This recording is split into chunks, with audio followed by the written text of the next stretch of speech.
merci à vous tous d'être avec nous aujourd'hui. Les crises passées en cours et leurs conséquences, on le sait, ont joué un rôle d'accélératrice des mutations énergétiques, environnementales, numériques en cours dans notre secteur. L'urgence climatique s'est aussi rappelée, entre autres à nous, avec force ces derniers mois. La filière de la construction, on le sait, elle est stratégique sur ces sujets. Elle est particulièrement engagée aussi, ça on le dit peut-être parfois moins, on la pointe du doigt, mais elle est vraiment engagée et vous le prouvez encore aujourd'hui, et pleinement consciente de la nécessité de continuer à se transformer, de la nécessité de se réinventer aussi. Et peut-être pour commencer, c'est important de rappeler un peu les enjeux, notamment internationaux. Donc Madame Gontran, vous êtes professeure à l'école des mines, je le disais, spécialisée notamment sur les sujets des limites planétaires. Peut-être nous rappeler très rapidement les enjeux ici en œuvre aujourd'hui. Ah, vous n'avez pas de micro.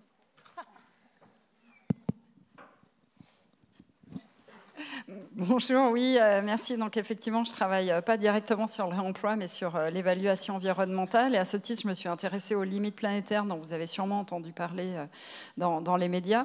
Donc les limites planétaires, en fait, décrivent des grands sujets de préoccupation qui, à l'échelle du système Terre, font l'objet de seuils d'irréversibilité. C'est-à-dire que si on dépasse certaines limites, on va entrer dans de nouvelles conditions d'équilibre qui seront très probablement beaucoup moins habitables pour l'homme que celles que l'on connaît depuis plus de 10 000 ans avec l'Holocène.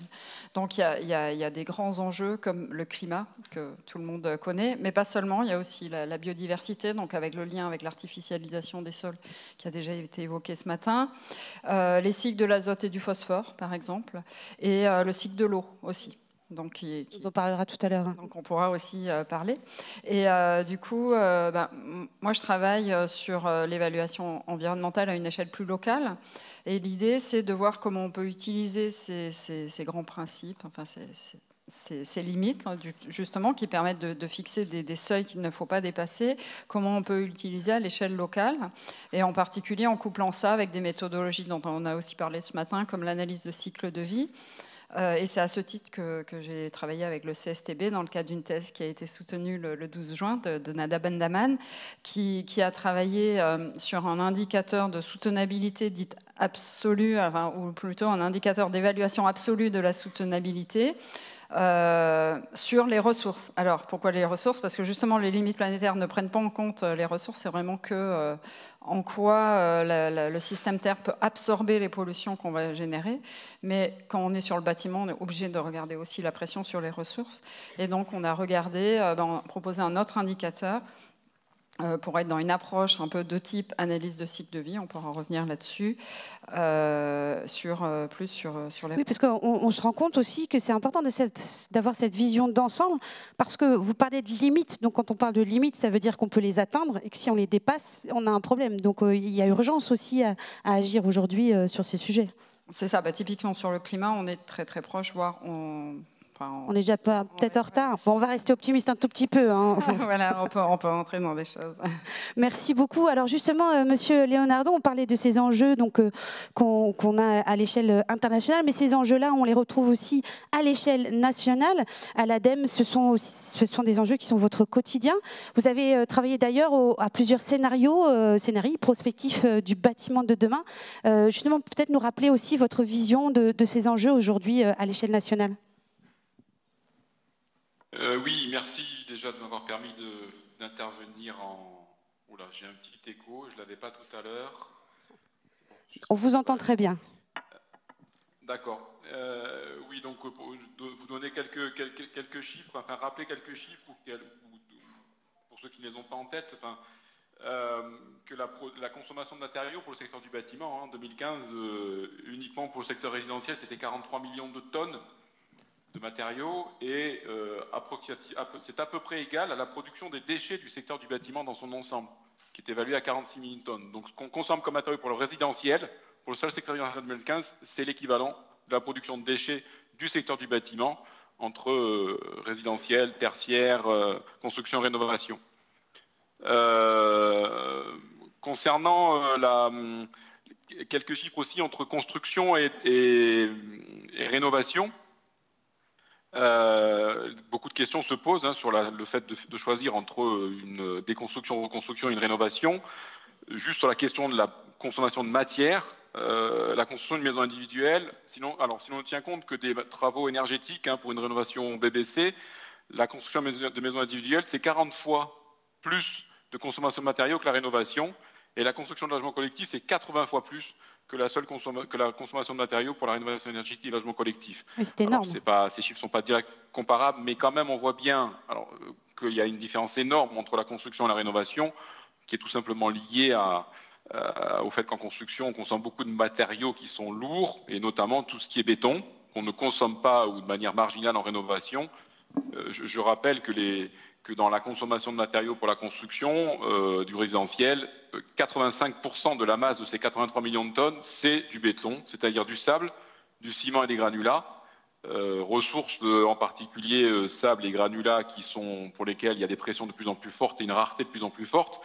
Et le ciment qui contribue à plus de 5% aux émissions de CO2 au niveau mondial. Donc évidemment, si on regarde uniquement cette question de consommation de matière, la rénovation est nettement plus intéressante que la construction neuve. Évidemment, ça n'est qu'un aspect de la question, puisque rénover, il y a bien d'autres questions qui se posent que la question uniquement des matériaux. Voilà. Et je voulais aussi rappeler que la première chose à faire, c'est de réduire la consommation de matériaux, de prévenir au maximum, et c'est valable pour toutes les ressources, y compris les produits biosourcés. Alors évidemment, on encourage fortement à utiliser des produits biosourcés renouvelables en substitution à d'autres produits, mais comme tout matériau, les produits biosourcés ont aussi un impact sur l'environnement, sur leur cycle de vie. Donc il faut eux aussi réduire leur consommation. Donc si on peut substituer par rapport à d'autres ressources, oui, mais les produits biosourcés ont un impact sur l'environnement et ils sont renouvelables si on les renouvelle déjà, et renouvelable ne veut pas dire inépuisable, contrairement à certaines ressources énergétiques qui sont pour certaines inépuisables, comme le solaire. Mais un produit biosourcé n'est pas inépuisable. Et donc on le voit, un certain nombre de ressources à aller chercher, des points de recherche du coup aussi à trouver, des enjeux et défis. Merci Monsieur Leonardon. Bien sûr, vous pouvez reprendre la parole quand vous voulez en me faisant un petit signe. Donc l'ensemble de ces enjeux et ces défis qui poussent à la recherche et à l'innovation sur la conception et l'économie circulaire, qui sont traduits également peu à peu dans les réglementations internationales et nationales. C'est un enjeu maintenant qui est pris en compte. En France, plusieurs grandes étapes réglementaires ont jalonné ce chemin. Ce sont des sujets, on l'a vu, qu'accompagne le CSTB à travers sa feuille de route, en faisant également justement ce lien entre recherche et opérationnel. Madame Gonen, avant de nous rappeler justement ce contexte réglementaire, pouvez-vous nous présenter un petit peu votre mission au CSTB ? Oui, merci, avec plaisir.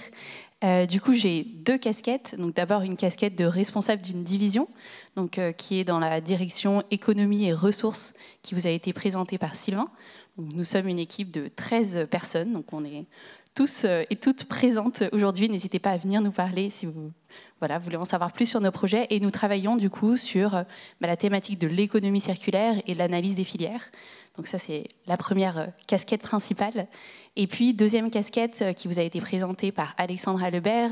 Je suis copilote avec Manuel Mantet, qui est également présent aujourd'hui, de la feuille de route économie et conception circulaire. Donc, feuille de route de recherche sur lequel nous allons et nous avons déjà présenté un grand nombre de projets. Et donc, on a un rôle d'accompagner la coordination d'une trentaine de chercheurs du CSTB dans une grande pluridisciplinarité, donc avec des experts de l'économie circulaire, des experts environnementaux, économiques, sanitaires, et j'en passe d'autres, qui travaillent ensemble à faire avancer cette feuille de route. Pour revenir à votre question. Oui, c'est ça. L'idée aussi, c'est de voir comment aujourd'hui, on voit que ça s'est pas mal accéléré. Il y a de nombreuses réglementations qui ont été mises en œuvre désormais sur ce sujet. Complètement. Donc sur la question de la réglementation, alors ne vous inquiétez pas, je ne vais pas vous refaire un panel complet, puis j'en ai pas le temps. Juste revenir sur un peu deux focus. Donc on le sait, on le voit, et je pense que si vous êtes là aussi, c'est que vous en êtes conscient.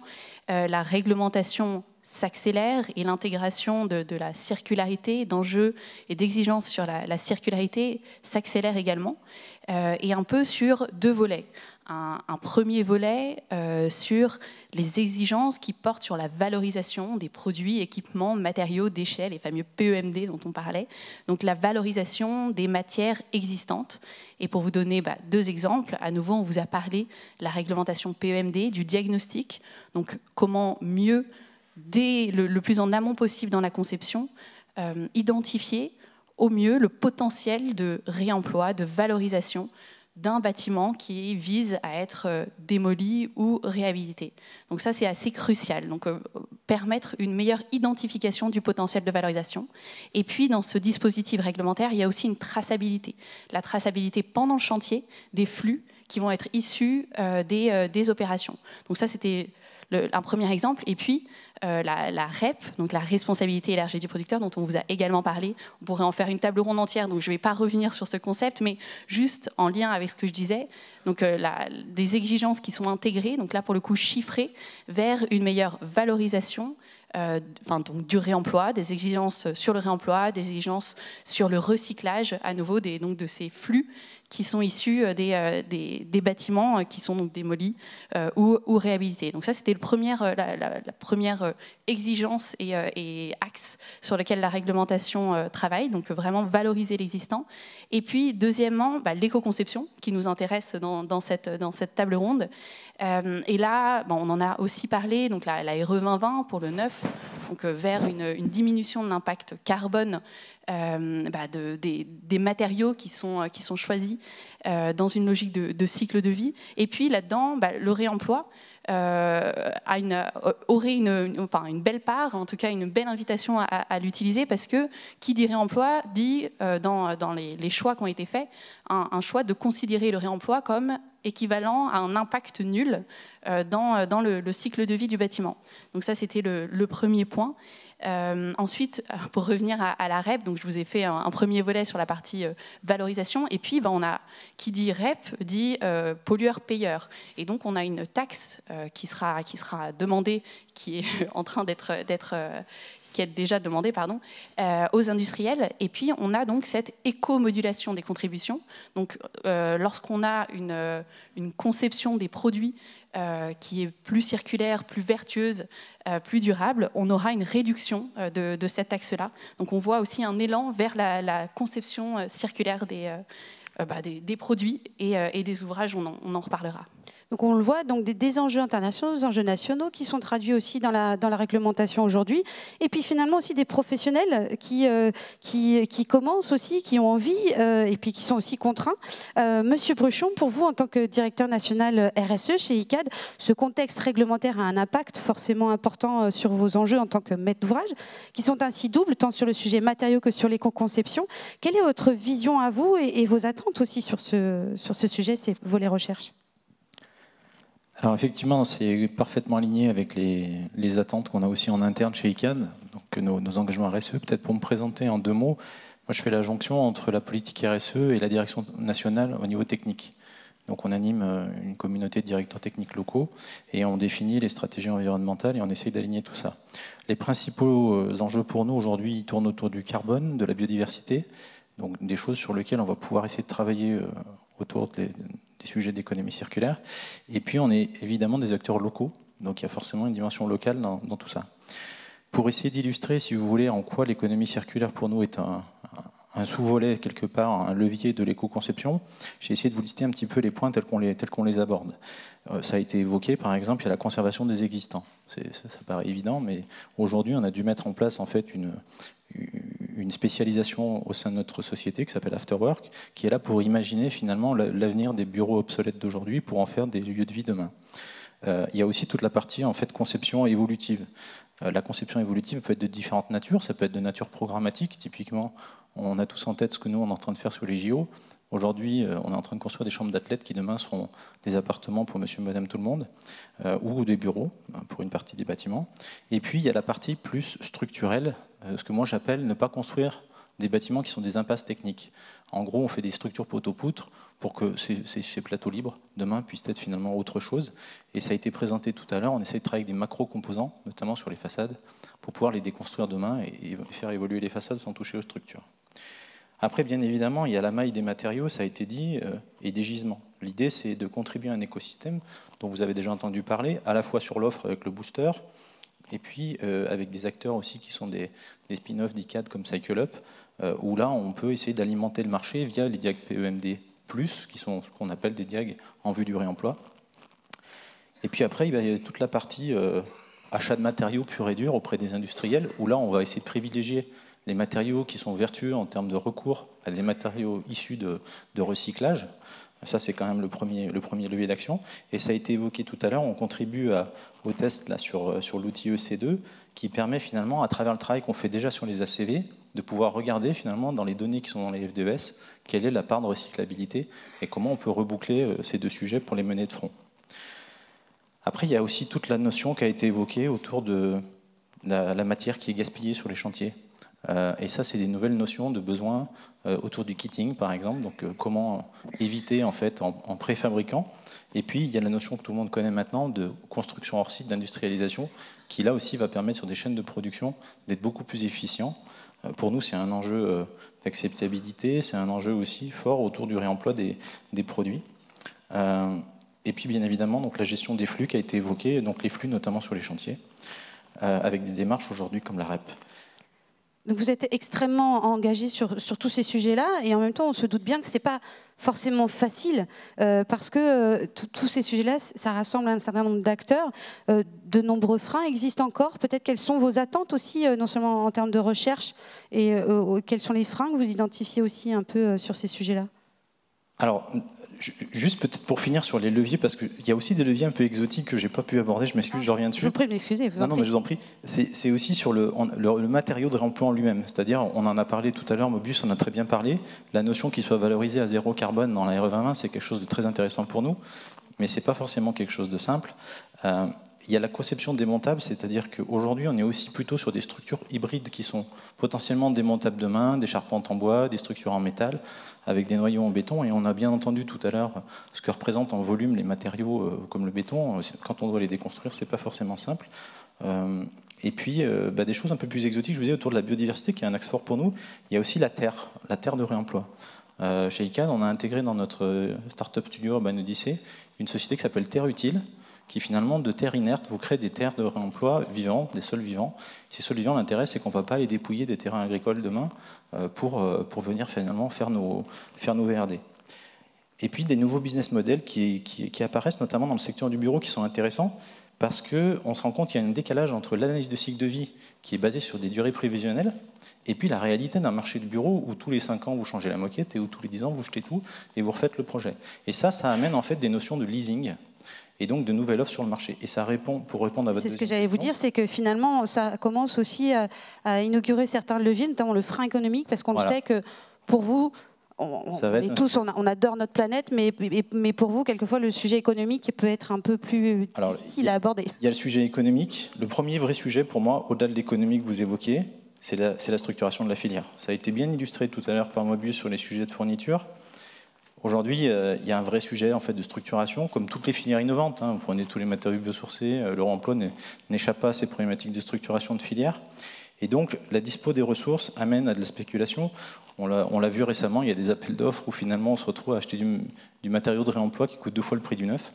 Donc ça pose question pour nous et ça nous amène en fait à sécuriser, c'était la question qui était posée par M. Estingois tout à l'heure, à sécuriser en fait des cycles d'approvisionnement en passant par des acteurs qui vont non seulement reconditionner les produits mais nous les assurer derrière.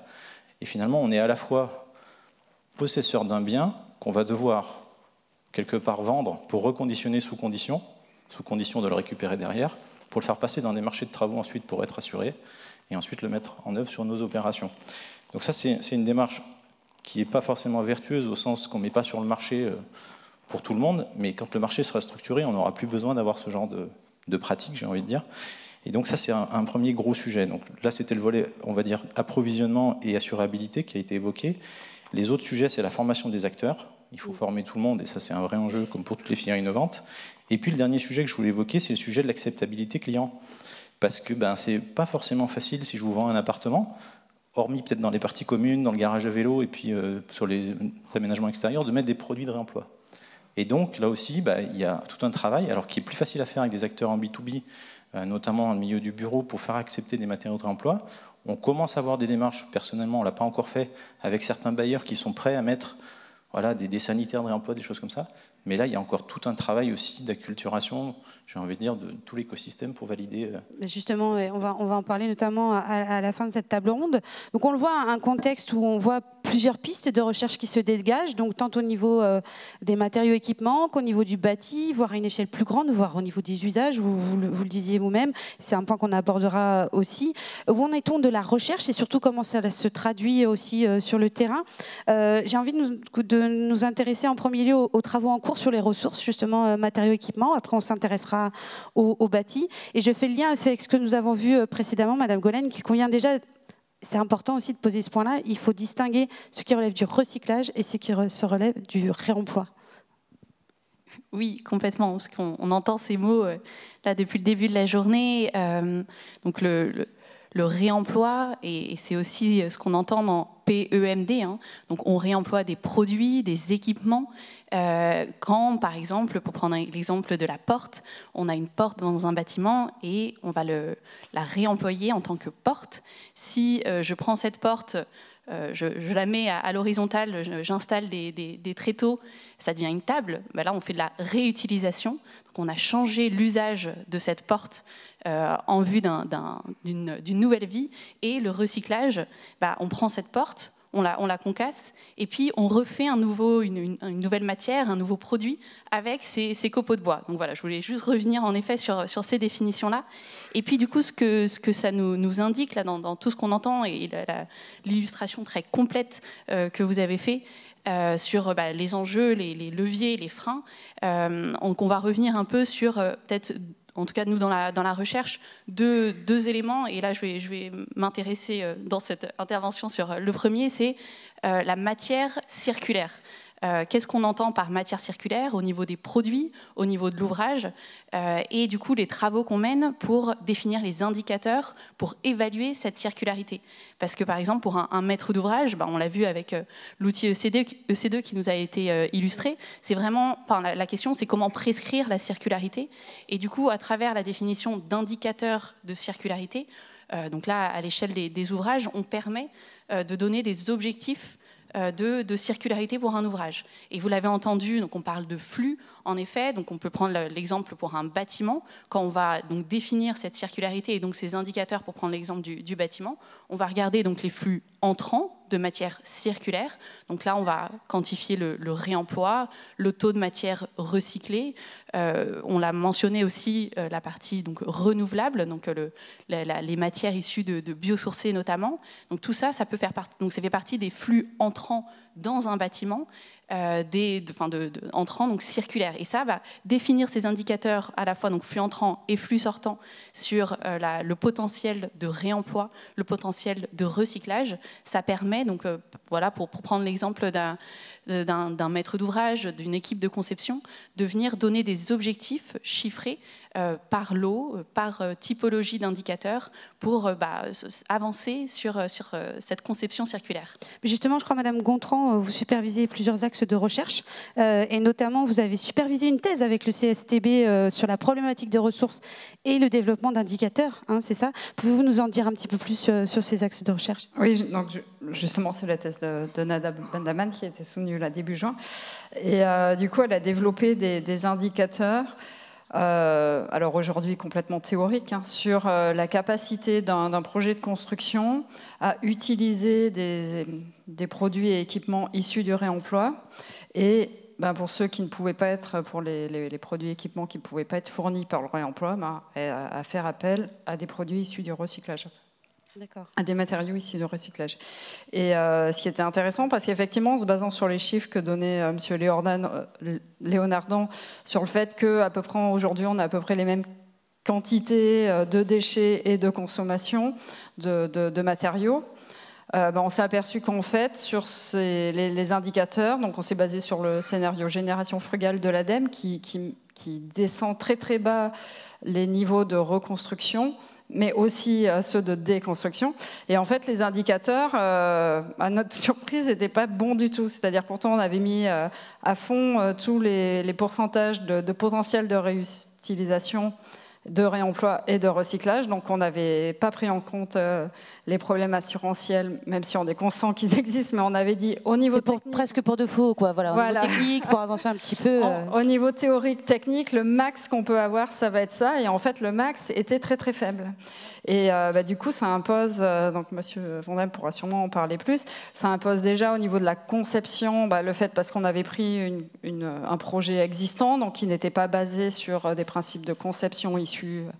enfin, privilégiant l'économie circulaire. Donc, on voit que ça impose déjà des changements de paradigme forts au niveau de la conception. Au niveau de la démolition aussi, parce que si on veut réutiliser des produits, il faut être très très précautionneux dans la démolition. Et ça met aussi en évidence le fait qu'il faut interroger très très fort les besoins de construction. Donc le lien aussi, ça plaide aussi au final sur une approche de privilégier la rénovation, comme ce qui a été dit auparavant. Forcément, donc voilà, la réglementation génère une incitation forte pour les acteurs, mais pour autant, il faut aussi qu'il y ait ces indicateurs qui soient mis en place pour que chacun puisse avancer comme il faut. Monsieur Vandam, vous étudiez la durabilité des matériaux au sein du laboratoire Navier au Pont. Peut-être aussi votre vision aujourd'hui, déjà présenter vos missions, bien sûr, et puis voilà, c'est aussi s'interroger sur ce bilan environnemental de l'économie circulaire. Il faut aussi que ce soit efficace. Oui, bonjour, merci. Donc Mathieu Vandam, je suis chercheur au laboratoire Navier, qui est une unité mixte de recherche entre l'école des ponts Paris Tech, l'université Gustave Eiffel et le CNRS. Je suis également adjoint au président du département génie civil et construction à l'école des ponts Paris Tech, donc je suis impliqué dans des questions de gestion d'enseignement également.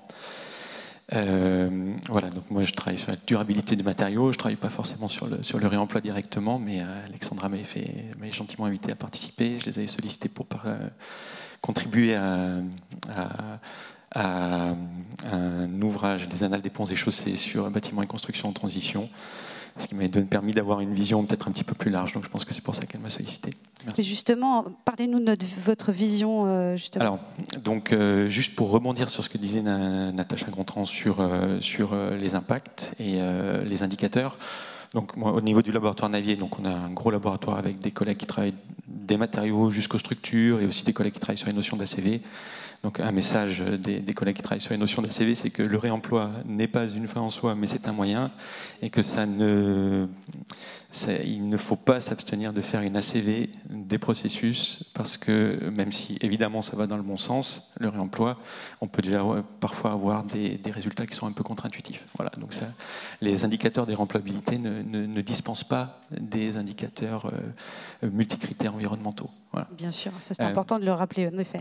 Après, donc, au niveau de la recherche, j'aimerais bien donner un exemple, qui est l'exemple du béton, qui a été souligné par M. Lénardon, pour montrer en quoi la recherche contribue à rendre le réemploi possible, le réemploi, recyclage.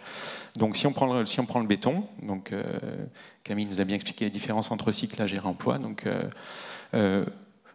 entre 2012 et 2018, il y a eu un projet national sur les bétons, qui s'appelle le projet national Recy-Béton, qui dit bon, on a beaucoup de déchets, on a beaucoup de béton à disposition qui est déjà fait. On a un problème de ressources en termes de granulats, au moins localement. Donc est-ce qu'on peut prendre des bétons, les broyer et venir réutiliser ces bouts de béton comme granulats dans des nouveaux bétons? Voilà, donc l'idée paraît simple. En pratique, mais évidemment, il y a plein de complexités. Techniquement, faut changer les formulations. Donc ça a conduit à un programme de recherche qui a duré 6 ans, multi-acteurs, un projet national.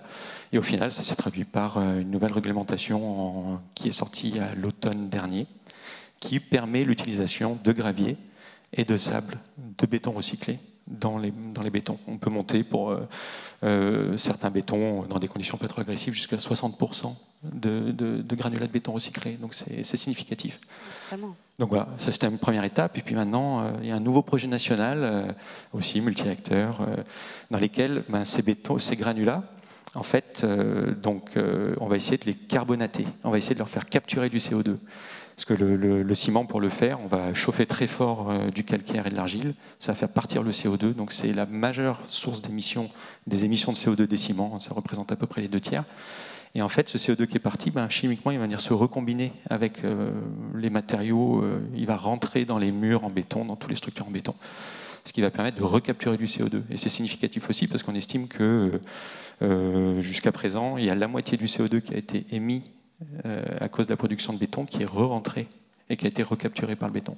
Donc l'idée de ce projet national, c'est de prendre du CO2 à la source, donc dans les cimenteries, et de venir le mettre en contact avec ces granulats de béton recyclés pour venir capturer le CO2 à la source. Voilà. Donc là, c'est un projet de recherche, on verra un petit peu ce que ça donnera, mais voilà. Donc ça, c'est vraiment dans le recyclage. Mais comme l'a expliqué Camille, recyclage et réemploi, c'est pas pareil. Hein. Quand on recycle, on perd de l'intelligence du matériau. Toute l'intelligence qui a été mise par l'ingénieur, elle est perdue. Voilà. Donc est-ce qu'on peut réemployer qu'on peut réemployer du béton directement, et notamment du béton qui n'a pas été conçu pour être réemployé, parce que le bâti, il existe, il est là, et le béton, soit il a été préfabriqué, alors on peut imaginer venir couper puis et réemployer les pièces, ça se fait déjà, mais il n'y en a pas beaucoup. Mais après, on se dit, du béton... Il y a une question assurantielle aussi, j'imagine, derrière. Enfin, je ne suis pas sûre que M. Bruchon soit très très heureux d'avoir du béton coupé et repris. Bon, faire un banc dans la cour, il n'y a pas de problème, mais on va peut-être pas... Alors, je ne sais pas. Après, je pense que c'est une échelle de temps. Peut-être qu'aujourd'hui, il n'est pas très heureux. Peut-être que dans quelques années, ça lui conviendrait. Je ne sais pas. Peut-être. Voilà. Si vous promettez l'assurance derrière, je pense qu'il le fera. Mais maintenant, réemployer vraiment du béton, ça s'est fait. Donc il y a un exemple à l'EPFL où ils ont pris du béton, une structure en béton armé coulée, ils coupent et ils prennent les blocs de béton et ils refont une passerelle avec, une passerelle précontrainte. Et tout récemment à l'école des ponts, donc il y a une thèse d'Ambroise Lachat dirigée par Adélaïde Ferraille, Anne-Sophie Collas et Tiffany Desbois du CEREMA, et Anne-Sophie Collas de l'UGE, Adélaïde Ferraille de l'école des ponts, où donc ils prennent des poutres et des poteaux de chantier de démolition qui ont été sciés ou qui ont été piqués, et ils regardent si on pourrait les réutiliser. Et apparemment, il faut faire très attention à la dépose pour pas trop endommager, mais ça paraît pas infaisable. Voilà. C'est ça, parce qu'il y a aussi une nécessité que les ouvriers soient aussi formés à pouvoir le faire correctement. Ça, c'est un enjeu qu'on verra également. Alors, je sais qu'il y a pas mal de travaux de recherche que vous faites également sur d'autres typologies de matériaux. Alors, c'était juste l'exemple sur le béton, où je voulais montrer que déjà, dans le temps, ça passe jusqu'à la mise en pratique, la réglementation. On est passé du recyclage à des questions de réemploi de béton qui n'avaient pas été prévues pour ça. Il y a des travaux qui sont faits aussi sur d'autres matériaux, notamment la construction en terre.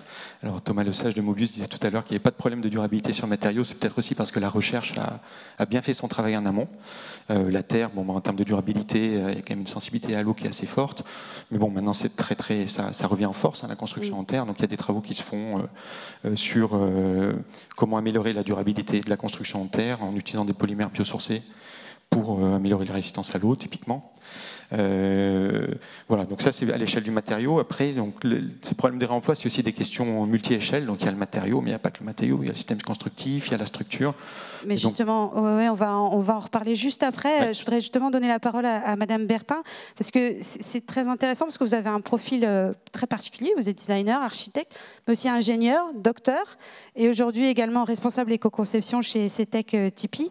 Vous êtes vous-même passé par de la recherche à l'opérationnel. Vous pouvez nous donner d'autres visions? Je crois même qu'il y a une thèse, monsieur l'a pas cité, mais il y a une thèse sur les structures. C'est votre thèse de doctorat portée sur le réemploi de structures notamment. Comment vous l'appliquez aujourd'hui? Quels sont les enseignements que vous tirez de votre expérience? Et puis surtout les freins que vous voyez aussi. Oui, alors je ne fais pas tout ça en même temps. Je me doute. Effectivement, ce qui m'a guidée, j'ai démarré par le design d'espace à l'école Boulle. J'ai ensuite rejoint l'école d'architecture à Marne-la-Vallée.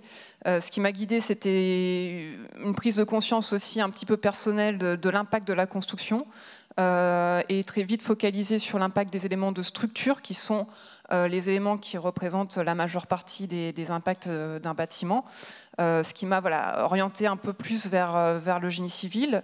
L'école de Marne-la-Vallée d'architecture a un partenariat avec l'école des Ponts, ce qui m'a permis de faire le master en double formation, de découvrir donc ce monde du génie civil. J'ai pu poursuivre ensuite en réalisant l'année d'HMONP, habilitation à la maîtrise d'œuvre en son nom propre pour les architectes, chose que j'ai faite chez CETEC déjà, puisque j'avais pris contact avec les enseignants, des gens de CETEC qui enseignent à l'école des Ponts et qui m'ont donné aussi l'envie de poursuivre avec eux. Et ensuite, voilà, c'était pas prévu, mais de faire une thèse de doctorat également pour continuer un petit peu mon travail de recherche sur le réemploi que j'avais initié lors de mes études d'architecture.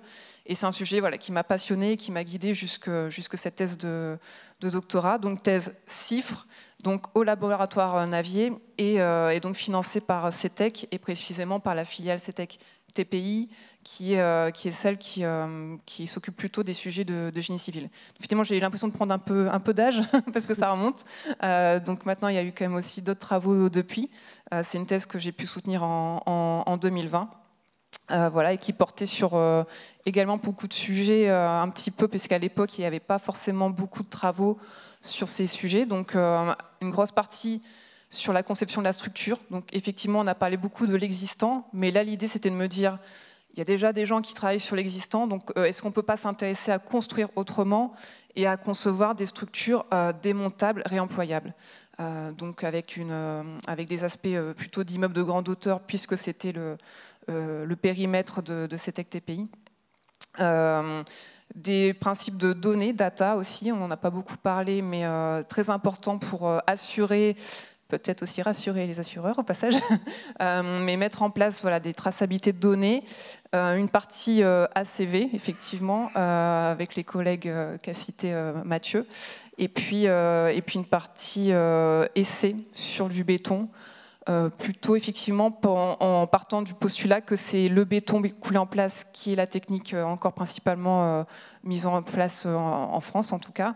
Donc d'avoir une solution à proposer pour ce secteur de la construction qui puisse être applicable, je l'espérais à court terme, maintenant ça fait quelques années, c'est pas forcément encore le quotidien, mais voilà. Donc effectivement la CV, peut-être que si j'avais eu la RE 2020 à l'époque avec l'impact considéré comme nul pour leur emploi, j'aurais pu économiser un chapitre de thèse.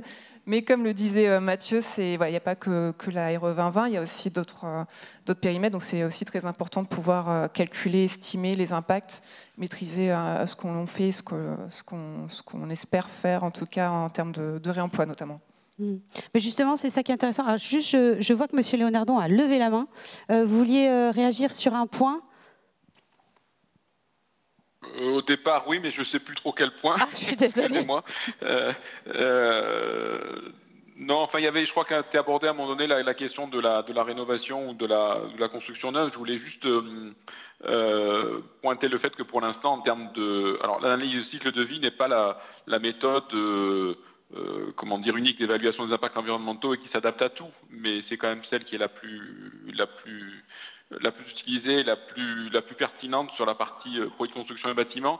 Et je voulais juste dire que sur la rénovation, pour l'instant, il n'existait pas de méthode d'ACV rénovation, je dirais, reconnue, officielle, partagée. Il y a plusieurs approches de différents organismes et partenaires, et qu'on allait travailler sur ce sujet-là dans l'année à venir avec le CSTB pour aboutir à une méthode d'ACV rénovation qui soit partagée, reconnue et validée par le ministère au bout du compte, avec un pendant aussi sur l'évaluation des impacts environnementaux d'une déconstruction, donc peut-être une méthode d'ACV peut-être un peu simplifiée, pour qu'on puisse au bout du compte vraiment pouvoir comparer un scénario de rénovation sur un bâtiment, comparé donc à déconstruction, reconstruction.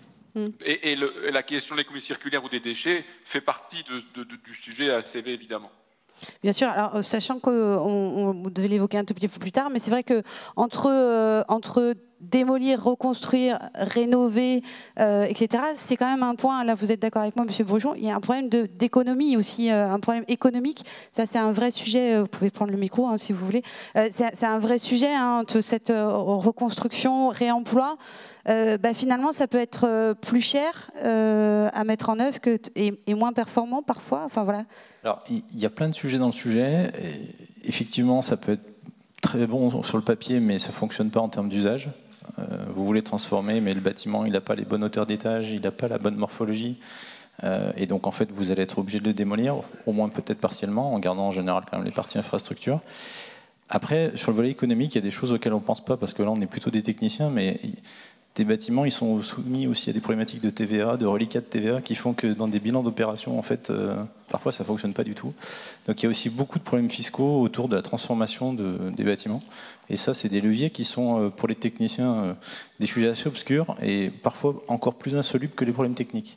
Bien sûr. Donc c'est pour ça qu'aussi on a besoin d'expertise multimétier, parce que c'était assez bien dit tout à l'heure par Mobius, le sujet il est chez le maître d'ouvrage.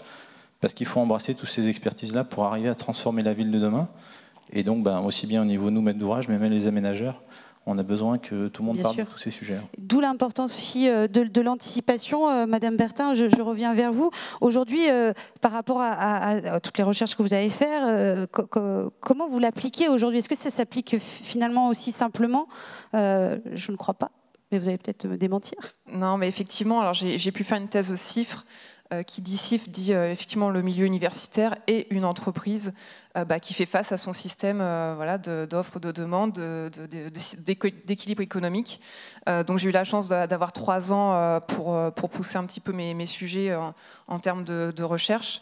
Maintenant, effectivement, l'idée c'est de pouvoir appliquer ça plus concrètement.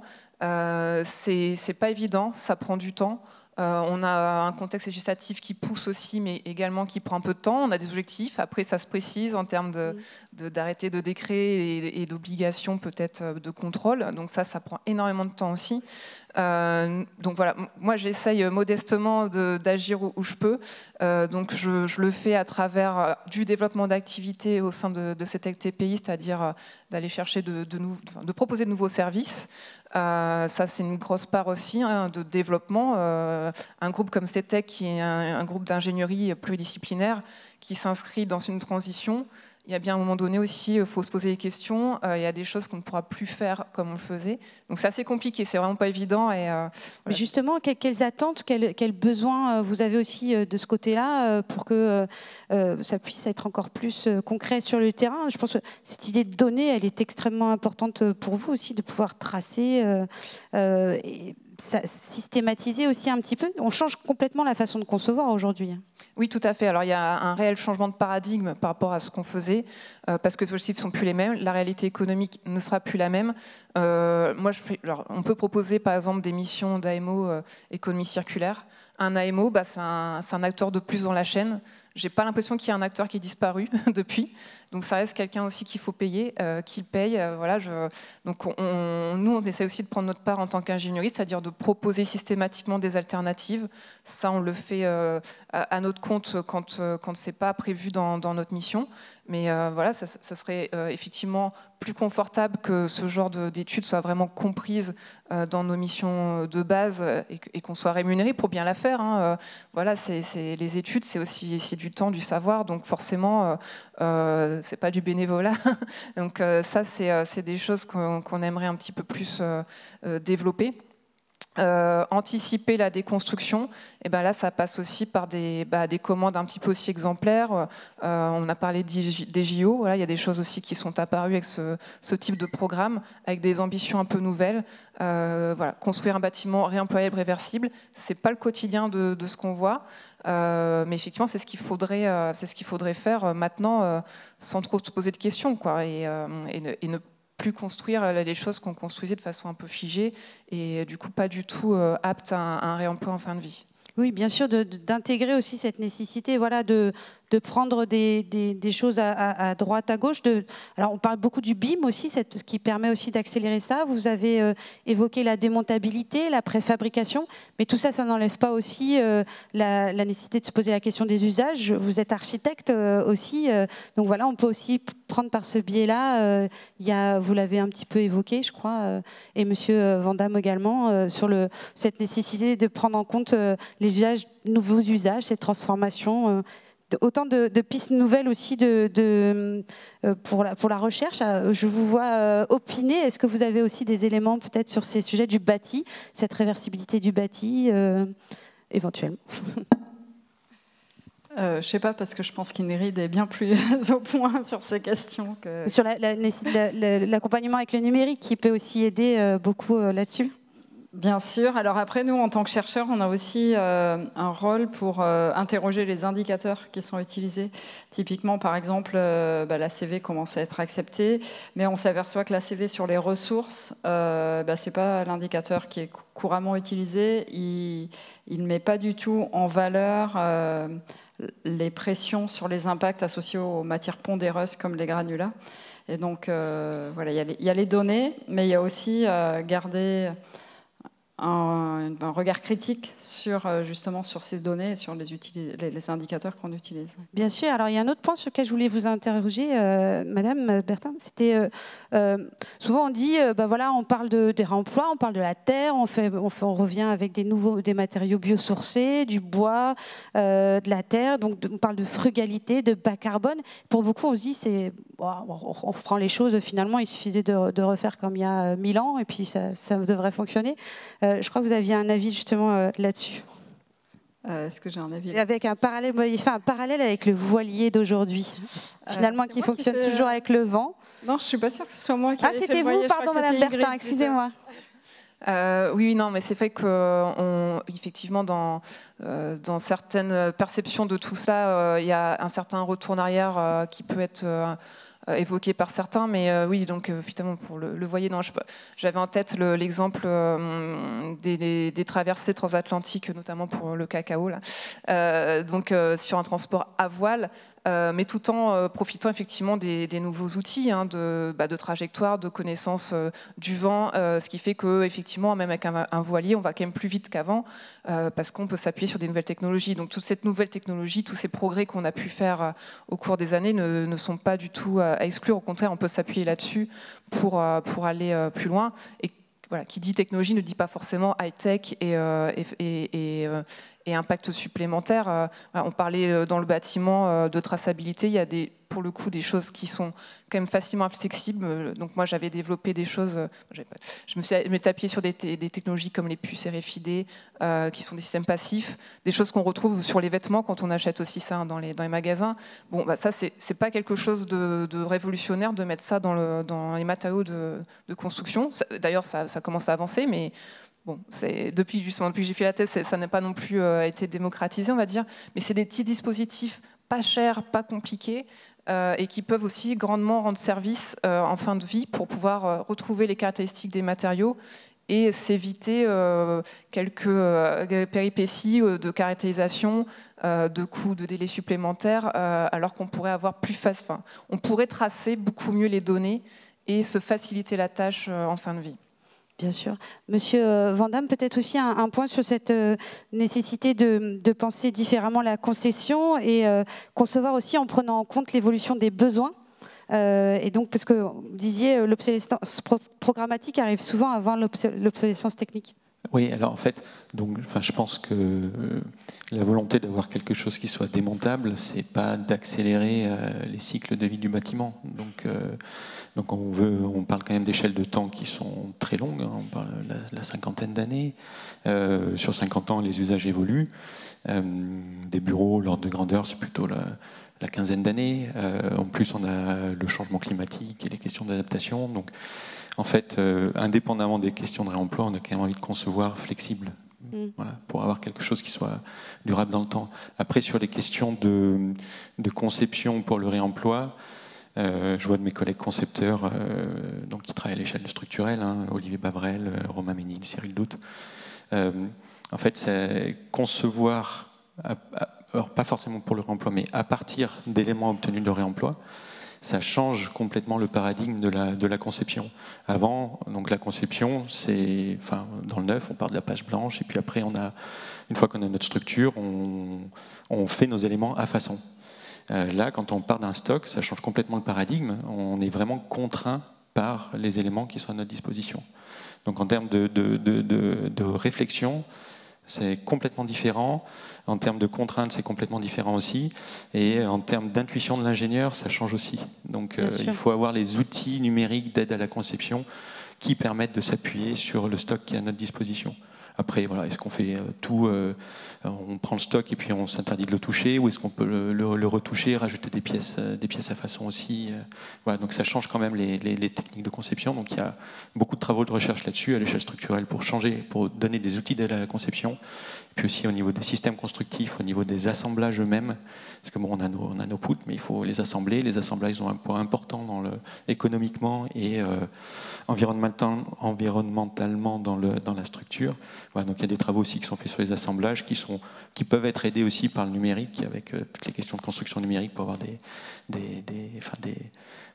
tolérances très fines ou des choses comme ça. Oui, puisqu'on l'évoquait, on parle de bâtiments de plus en plus flexibles, mais c'est pas si simple que ça, quoi. Finalement, quand on doit transformer un parking, je pense, Monsieur Brochon, vous ne me contredirez pas, ça marche pas forcément. Juste, Madame Golen, donc au CSTB, vous faites notamment ce lien entre recherche et opérationnel. Si on résume un petit peu les grands enjeux ici en œuvre, penser conception circulaire tant sur les matériaux que sur le bâti, ça implique, on l'a dit, de nouvelles façons de concevoir, des besoins nouveaux, et c'est aussi autant de pistes nouvelles pour vous. Oui, complètement. Et je vais vraiment rejoindre tout ce qu'on s'est dit.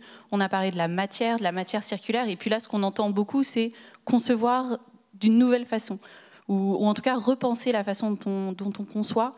Et c'est un peu ce qu'on entend dans ce vaste concept de la conception circulaire. C'est vraiment anticiper, on l'a dit ce mot-là, anticiper et éviter les démolitions précoces. Et ça, cette façon de repenser la conception, c'est tant pour le neuf que pour les réhabilitations, le bâtiment existant. Et du coup, on mène des travaux de recherche sur cette question donc de l'évolutivité du bâtiment. Alors, je ne l'ai pas mentionné tout à l'heure, mais je savais, parce que je n'avais pas le temps, mais je savais que j'allais pouvoir en parler là, maintenant. Donc, sur le contexte réglementaire, on accompagne la DHUP, donc le ministère, dans la mise en place d'une nouvelle étude sur le potentiel d'évolutivité qui va s'appliquer au neuf et à l'existant. Et c'est dans le cadre de la loi climat résilience. Et du coup, vraiment, je pense qu'on retrouve ce qu'on se dit là. Accompagner dès la conception à concevoir différemment les bâtiments de demain, en partant du stock aussi des bâtiments existants. Et on l'a mentionné tout à l'heure, Élodie Massé le mentionnait, donc cette question, on l'a dit, un peu multi-échelle. Là, on l'a vu à l'échelle des matériaux, des produits, à l'échelle des bâtiments, et puis à l'échelle urbaine aussi. Et donc, on mène des travaux de recherche appliqués à l'aide de la BDNB. Donc, on a mentionné la base de données nationale des bâtiments. Donc, pour un quartier, une collectivité donnée, modéliser donc les bâtiments existants et analyser le potentiel d'évolutivité en prenant en compte un certain nombre de critères. Là-dessus, si c'est des sujets qui vous intéressent, on a publié là récemment un article dans Construction 21 pour expliquer ces prémices de travaux de recherche pour accompagner aussi les collectivités, les territoires dans l'anticipation de ces réflexions en prenant en compte le contexte urbain et les bâtiments existants. Bien sûr. Alors évidemment, donc on le voit des pistes de recherche. On sait qu'il y a quand même des freins justement qui sont encore à lever. On a parlé des freins réglementaires avec la nécessité de simplifier les process. On a parlé aussi de freins un peu sociétaux. Il faut aussi faire évoluer les besoins et les usages, faire évoluer les mentalités.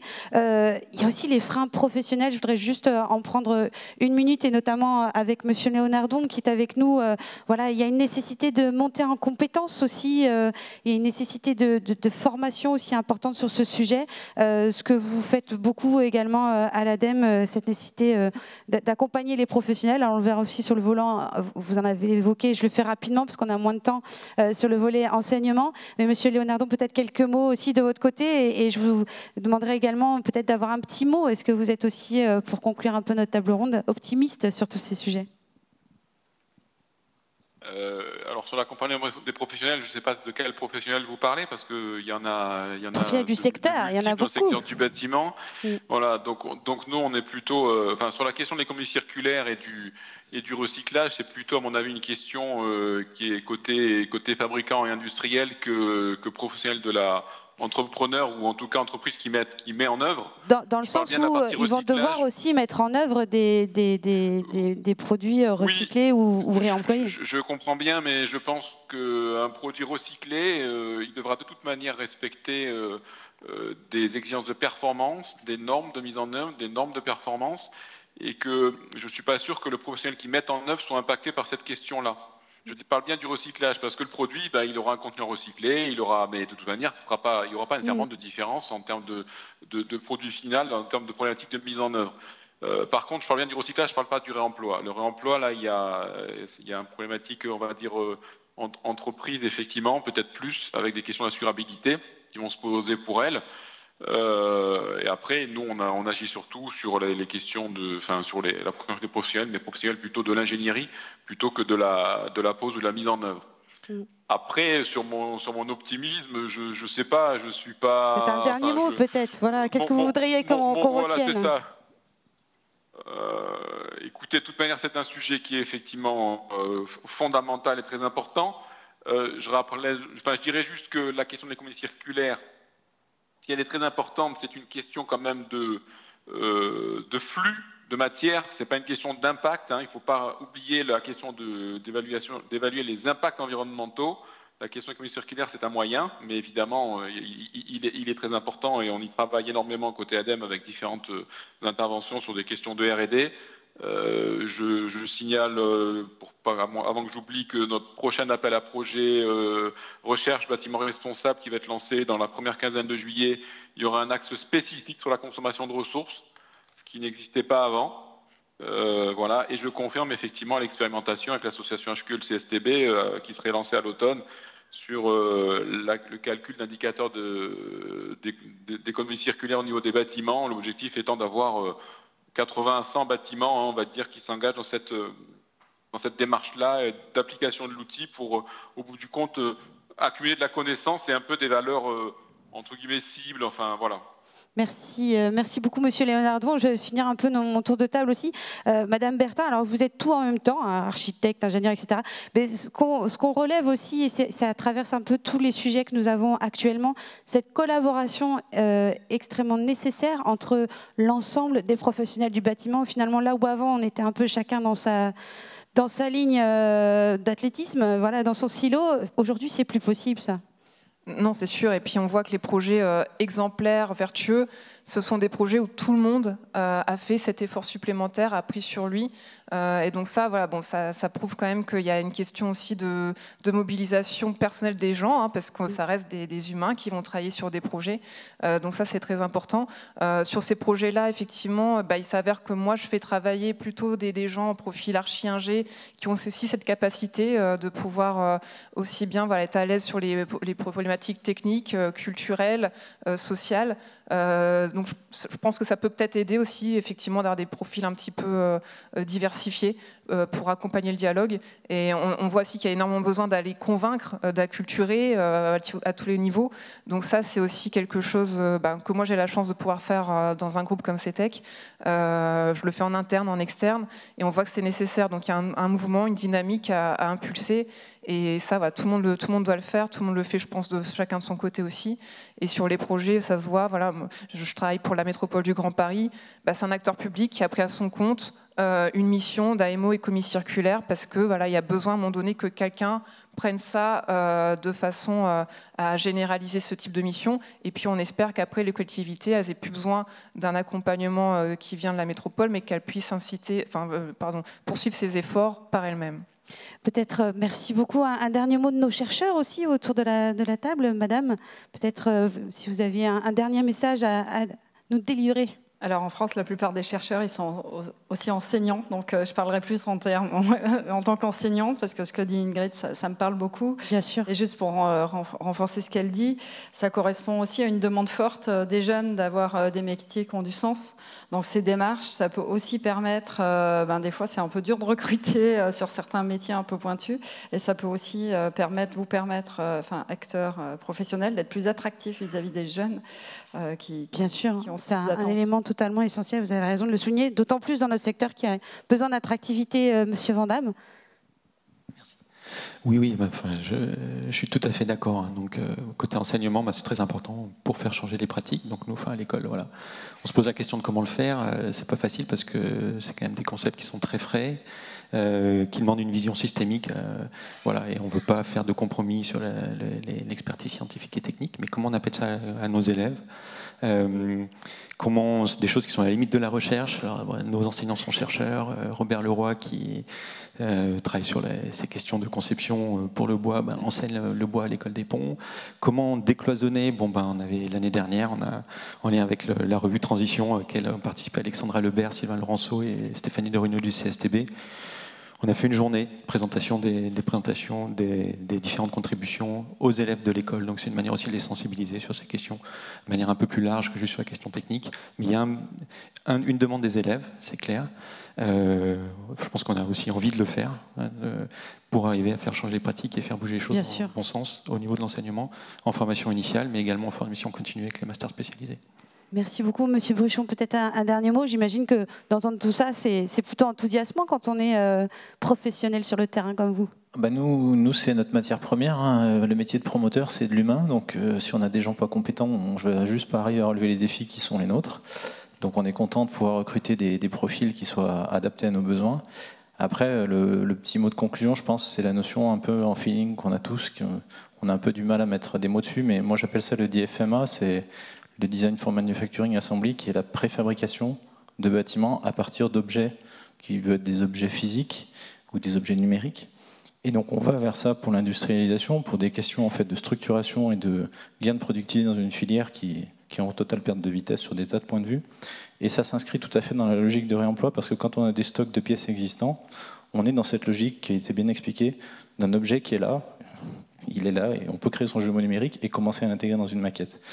Donc si le secteur du bâtiment veut aussi évoluer sur cette filière de réemploi et de circularité globale, il y a vraiment un gros virage numérique à prendre, qui est un prérequis de l'industrialisation, et donc de ce type d'approche. Bien sûr, et peut-être aussi merci beaucoup pour terminer, Camille, se rappeler que voilà, toutes ces approches-là, on parle énormément du carbone, mais voilà, ça relève aussi de multiples critères aussi à prendre en compte. Donc peut-être terminer sur ce point de vue-là et rappeler que le CSTB accompagne bien sûr l'ensemble des professionnels. Oui, c'est un peu aussi ce que j'ai dit dans l'introduction, que sur cette feuille de route économie circulaire, on travaille de façon pluridisciplinaire et c'est vraiment essentiel. Et ça a été dit à plusieurs reprises. Pour concevoir circulaire, il faut prendre en compte l'ensemble des critères d'impact environnementaux, sanitaires, ça a été mentionné également. Et puis, c'est vrai qu'on a eu de vastes échanges, donc j'aurais du mal à les résumer, mais voilà, la matière et la nouvelle façon de concevoir, je pense que ça peut être une bonne façon de conclure. Merci beaucoup, merci à l'ensemble de nos intervenants. Je me tourne maintenant peut-être vers la salle pour prendre éventuellement quelques questions. Je ne sais pas où sont les... Je vais juste prendre un petit micro pour vous le passer. Donc, monsieur, vous avez une question. Je vais me lancer. Oui, Claude Foulon, Association Environnement et Santé du Vivant. Je suis content d'être parmi vous. Voilà, nous, on s'occupe de l'eau et des perturbateurs endocriniens. Et on a une technologie, si vous voulez, pour extraire les sédiments. Alors, ce qui m'a intéressé avec les intervenants, c'est que vous parlez de recyclage des déchets, à savoir le bois, les matériaux de construction. Et nous, avec les sédiments, cette vase, elle peut être très intéressante pour l'agriculture, pour la végétalisation urbaine et substrats horticoles. Je suis moi-même expert horticole, donc je sais de quoi je parle. J'ai quand même 40 ans d'expertise, terrain. Voilà, c'est le message que je voulais vous passer. D'accord, écoutez, merci beaucoup. Je crois qu'on va parler aussi de circularité de l'eau tout à l'heure. Peut-être une autre question dans la salle. Monsieur, je ne vous ai pas laissé poser votre question tout à l'heure. Bonjour, merci. Je voulais d'abord remercier toute l'équipe qui est à la table ronde ainsi que toutes les personnes qui se sont présentées depuis le matin pour la grande qualité des exposés et des sujets qui ont été évoqués. Il y a deux mots que je viens d'entendre il y a quelques minutes, public et puis usager. Usager. C'est très important parce qu'il se trouve que ma consoeur a insisté, qui est architecte-ingénieur, a insisté sur la dimension donc, de penser à réutiliser les matériaux en fonction donc, des besoins et aussi de l'utilisation. Bon. Maintenant, je voulais poser une question très simple qui intéresse toutes les personnes qui sont passées depuis le matin. N'avez-vous pas l'impression que dans vos recherches, vous oubliez malheureusement les dimensions prépondérantes d'architecture, d'anthropologie et de sociologie? Parce que nous construisons, ce n'est pas pour nous. Je suis ingénieur, je suis expert, je suis architecte. Je ne construis pas pour moi, je construis pour des personnes. Est-ce que vous intégrez je crois que c'est les avis des personnes quand même, dans vos recherches pour essayer de booster vos recherches? Merci. Madame Bertin. Oui, bah, je crois que je n'ai pas assez le temps pour développer une réponse complète, mais il y a effectivement une dimension de... On travaille toujours, de toute façon, un projet, c'est à destination d'usagers. On n'a pas parlé aussi de la dimension économie sociale et solidaire qui entoure vraiment l'économie circulaire. Donc, en plus, sur ces matériaux-là, on travaille avec des organismes qui poussent aussi ces valeurs-là. C'est quelque chose qui est nécessaire et justement, c'est l'occasion aussi de développer ça dans nos domaines. Voilà, bon. La partie sociologie aussi, bien sûr, évoquée. On l'a évoqué un tout petit peu aussi tout à l'heure avec monsieur Beauchamp. Vous voulez rajouter? Vas-y. Oui, du coup, moi, je fais partie d'une UMR qui s'appelle Environnement, Ville, Société et qui est justement très interdisciplinaire. Donc, c'était pour souligner. Donc, effectivement, moi, je suis plus en évaluation environnementale, côté sciences pour l'ingénieur. Mais on échange beaucoup avec des collègues géographes. Et justement, il y a les travaux de Laetitia Dayola, qui a beaucoup travaillé sur les questions de sociologie associées à la déconstruction de la ville et aux réutilisations des emplois. Donc il y a aussi des travaux qui sont très intéressants, qui portent là-dessus. On essaie d'échanger, mais après, c'est vrai que dès qu'on fait des recherches, on est obligé de creuser sur notre discipline un petit peu. Même si ce sont des recherches multidisciplinaires, on le disait. Vous voulez rajouter? Oui, si je peux juste donner un exemple, je vous disais tout à l'heure, là où dans les opérations immobilières, on a plus de facilité à mettre des matériaux de réemploi, c'est souvent dans les parties communes. Et on a aussi de plus en plus recours en fait, à ce qu'on appelle à des assistants en maîtrise d'usage, qui sont des gens qui finalement, avec les futurs propriétaires, futurs usagers de nos bâtiments, co-construisent en fait ces espaces-là. Et dans la co-conception de ces espaces, comme c'est là qu'on peut utiliser du réemploi, il y a aussi une sensibilisation à toute la démarche écologique des projets, qui se traduit concrètement souvent par de la mise en œuvre de produits issus du réemploi. Bah, ça, on le sait, maintenant que la maîtrise d'usage, on parle même de maîtrise d'usage, l'importance des usagers et de la façon dont ils pensent aussi leur futur habitat est de plus en plus sollicité. Bien sûr, alors nous avons une autre question de la salle, je crois, madame, je vous en prie. Oui, merci beaucoup pour tous ces exposés. Je voulais savoir si vous avez identifié dans d'autres pays des résultats de recherche, voire des développements qui sont intéressants, voire inspirants, et globalement, comment en France vous vous situez par rapport à d'autres pays européens, voire plus lointains. On est forcément meilleur, non?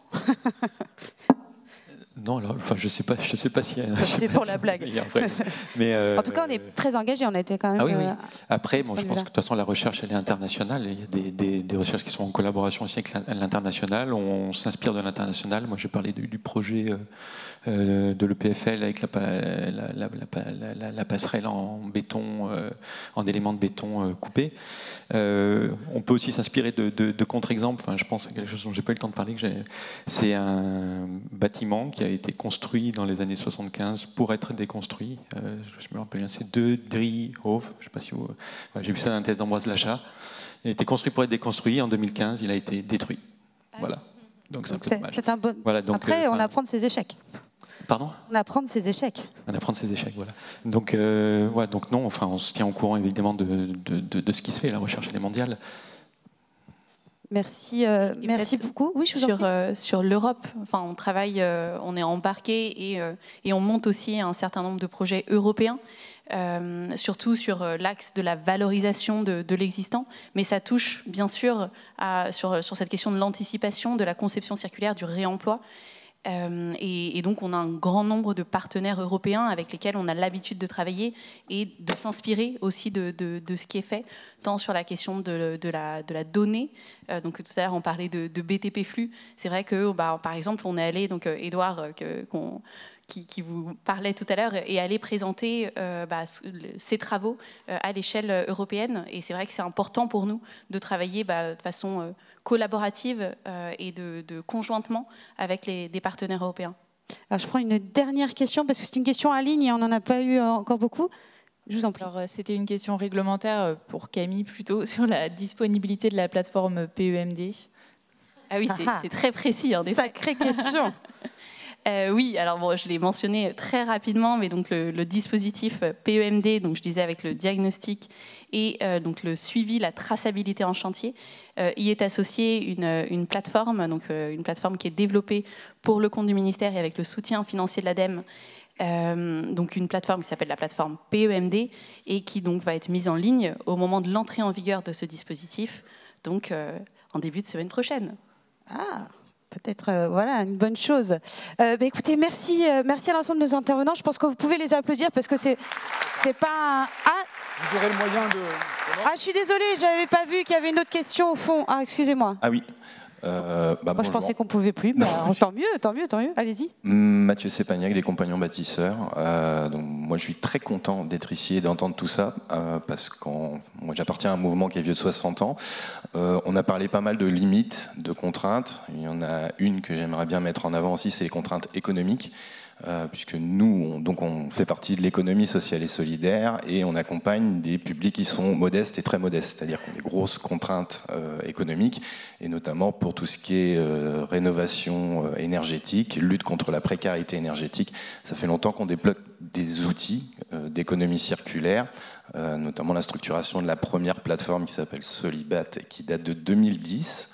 Donc des outils qui mettent en avant aussi le CO2, l'impact carbone lié à l'utilisation de ces matériaux sur ces chantiers-là. On est aussi dans le cadre de programmes expérimentaux pour essayer de faire de la rénovation complète et performante pour des très précaires.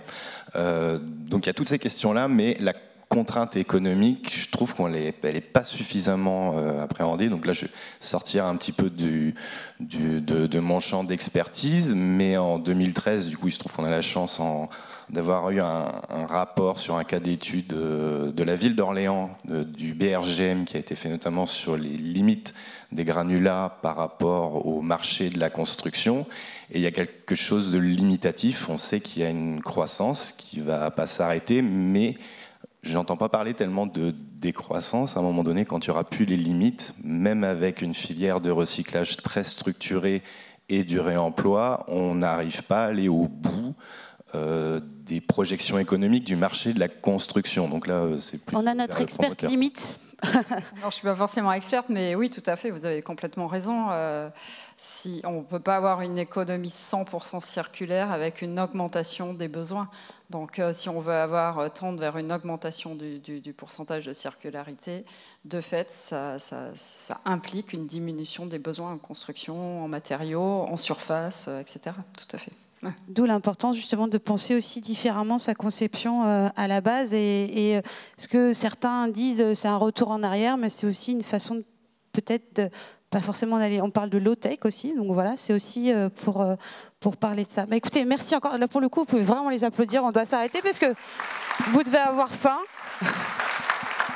Merci à tous.